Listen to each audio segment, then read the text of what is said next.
Dans le monde, nous devons tous faire face aux risques liés aux catastrophes naturelles. La Martinique encourt des risques majeurs comme des séismes, des tsunamis, des cyclones et des risques chimiques.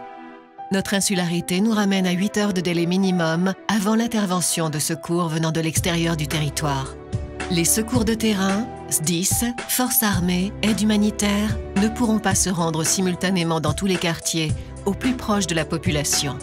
C'est pour cela que l'Union régionale des professionnels de santé infirmiers de Martinique, URPS, association loi 1901, née dans le cadre de loi Hôpital Passion Santé Territoire, HPST du 21 janvier 2009, participe au programme de la formation AFGSU 2, attestation de formation aux gestes et soins d'urgence niveau 2, dispensée par le SDIS et l'Union départementale des sapeurs-pompiers de la Martinique. Attention, oui. Attention pour lever. Attention pour lever. Lever. Voilà. Posez. L'URPS a sollicité le service départemental d'incendie et de secours ainsi que l'Union départementale des sapeurs-pompiers pour mettre en place une formation qui répond à leur projet, c'est-à-dire l'infirmier libéral, premier maillon de la chaîne de secours.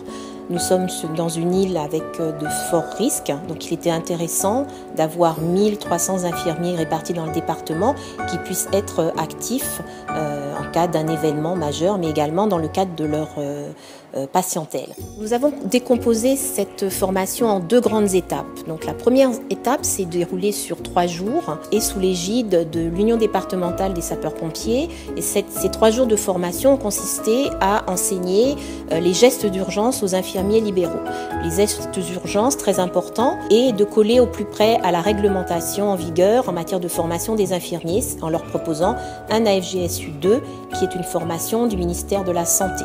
À l'issue de cette formation, en 2e étape, nous avons le service départemental d'incendie et de secours qui intervient et là propose aux infirmiers une formation au risque collectif, au risque majeur.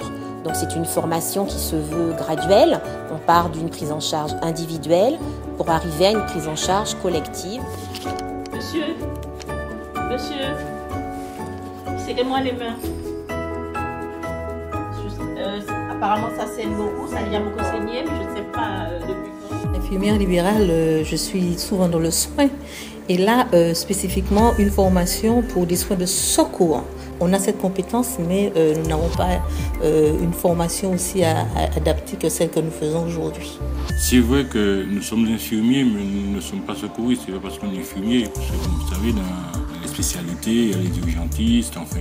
Donc pour pouvoir assurer, pour pouvoir prendre notre place dans la chaîne de secours, le dispositif qui existe, il fallait que nous soyons formés pour pouvoir prendre notre place et être efficaces auprès de la population.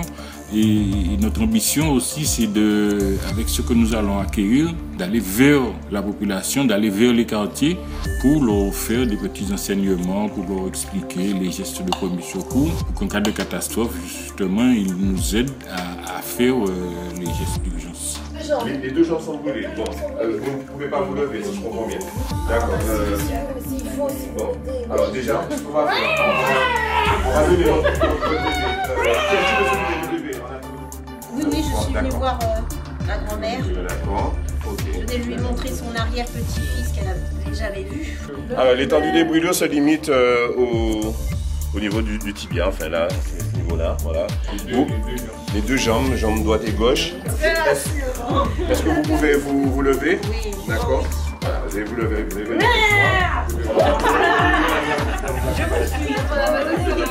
Voilà. Vous allez attendre un peu de relâche.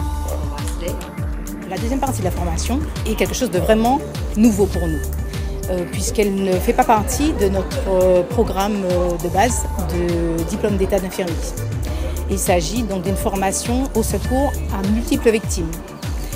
En cas de catastrophes majeures, qui peuvent être de type naturel, donc les séismes, tsunamis, cyclones, donc des risques que nous retrouvons en Martinique. Nous avons quasiment tous les risques à part le risque d'avalanche. Il nous a paru essentiel de pouvoir être prêts auprès de la population de quartier, puisque c'est le cœur de notre métier, les infirmiers libéraux, et le jour où ça arrivera, donc d'être opérationnel. Nous souhaitons être le premier relais de la chaîne de secours quand ça arrivera. Nous avons, pendant cette semaine, revu nos bases en secourisme et complètement appris cette prise en charge de plusieurs victimes en même temps. Parce que prendre une victime isolément n'a rien à voir avec la prise en charge de 10, 20, peut-être 30 victimes.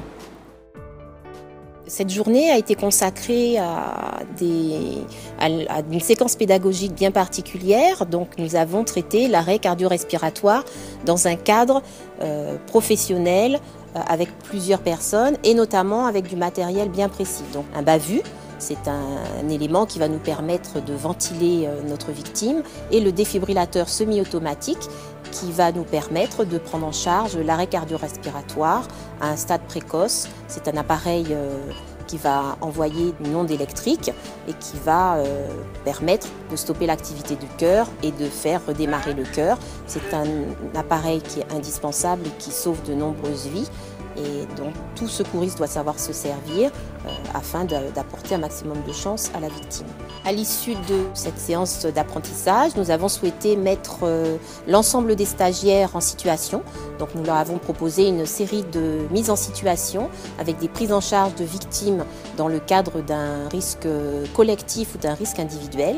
Donc des cas concrets bien précis avec des personnes âgées, avec des situations qu'on peut retrouver classiquement, des brûlures, des douleurs thoraciques, des malaises, des plaies importantes, des saignements. Donc chaque stagiaire devait à son tour passer devant un cas concret et on évaluait sa capacité de réaction et les gestes secouristes qu'il pouvait appliquer, mettre en œuvre et rajouter, étant infirmier, quelques gestes infirmiers supplémentaires.